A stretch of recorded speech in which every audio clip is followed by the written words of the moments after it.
Yung Baka Cult naman, Kuys, hahaha, Dali version ng Yakult. Alam ko nakatikim na ako niyan, pero sige, tikman natin ulit. Bibili muna ako, teka. Bili ko na yung dalawa. Let's go, tikman na natin. Uwi na ako, tikman na natin tong Baka Cult kung kalasa lang din ba ng Yakult. Or baka nga, mas masarap pa eh. Tikman natin. Actually, nagulat ako nung nakita ko nga to sa ref kasi 'di ba yung Yakult, alam ko yung Yakult iisa lang yung flavor, 'di ba? Yung Yakult lang talaga. So nagulat ako na itong Baka Cult, meron siyang blueberry flavor and strawberry flavor. Ano bang magandang unang tikman dito? Siguro yung strawberry muna. Lang yung titikman ko, unless masarap pa, pero isa lang kasi wala lang, sayang. Tsaka baka sumakit yung tiyan ko, ewan ko kung makaka-apekto ba to sa pagiging lactose intolerant ko, pero let's see. So ito munang strawberry flavor. Actually, nakatikim na ako nito before, pero hindi ko na maalala kasi medyo matagal-tagal na rin and okay naman yung lasa. I mean, iba yung lasa niya sa Yakult, pero masarap pa rin naman. Lasa pa rin namang yogurt. Ganda pala dito sa Baka Cult ba tama? Baka Cult kasi nga, meron siyang kasamang straw. So hindi mo na siya kailangan butasin na lang or whatsoever. So pwede mong straw, di ba? Di ba? Parang sesto. Packaging wise, mas maganda yung sa Yakult, pero yung lasa naman yan magkakatalo eh. Tikman na natin. Boop! Boop!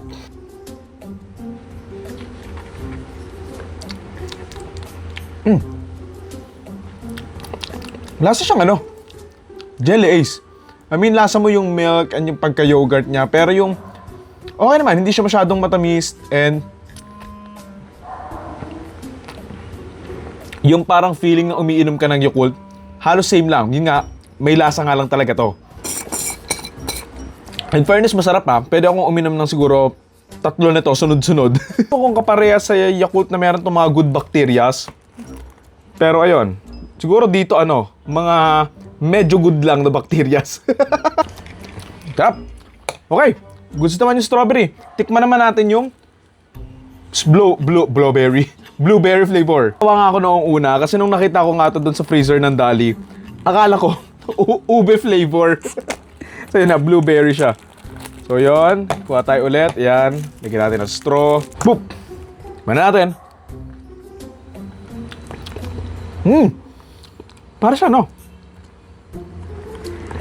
para siyang grapes ng sesto na mas malapot lang. Actually, yung pagkakatamis niya, parang lasang sesto lang eh. I mean, mas gusto ko pa rin yung sa Yakult. There's something different lang about dun sa flavor, sa texture, and sa kung paano siya dumadaan sa bunganga mo ba basically. Pero, taste-wise, okay naman din. Maganda siyang alternative to prepare. Sakit na naman tiyang ko neto. Talagang ang tigas ng mukha eh, no? Okay. Bus. Aking verdict sa Baka Cult is lununok. Masarap naman. Na maalala ko magkano yung binayaran ko dito pero hindi naman lumagpas ng 90. So siguro nasa around 30 or 40 to kada pack. So 40 pesos for 5 pieces. Goods na yun. Taste-wise, ganun din naman. I mean, iba pa rin yung Yakult syempre. Pero kung nagki-crave ka ng something like that, I think okay na to. Tsaka ewan ko kung mas mura to sa Yakult pero ayun.